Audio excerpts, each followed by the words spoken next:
হে যুবক ভাইয়েরা, আল্লাহকে ভয় করুন।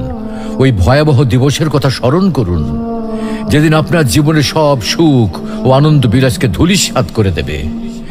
সেই দিনের কথা স্মরণ করুন যেদিন আপনি হবে নির্জন কবরের একা বাসিন্দা।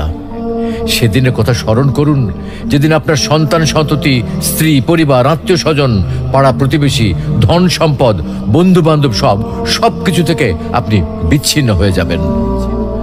কবরের সংকীর্ণতা ও ঘুটঘুটে অন্ধকারের কথা কি আপনার একবারও মনে পড়ে না? কবরের বিভীষিকাময় ও ভয়ঙ্কর অবস্থা কি আপনার স্মরণ হয় না? কবরের শাস্তির ভয় কি আপনার অন্তরাত্মা প্রকম্পিত হয় না?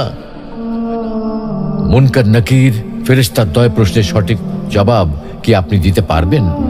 একথা একবারও কি ভেবেছেন?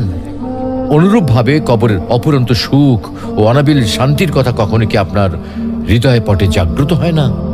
তাই বলছি, হে যুবক ভাইয়েরা, আর দেরি না করে দ্রুত ছুটে আসুন মহান আল্লাহ রাব্বুল আলামিনের বিশাল ক্ষমার দিকে, মহান আল্লাহ রাব্বুল আলামিনের রহমতের দিকে, মহান আল্লাহ রাব্বুল আলামিনের অনুগ্রহের দিকে।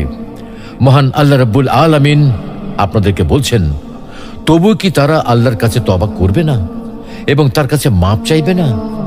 আল্লাহ অত্যন্ত ক্ষমাশীল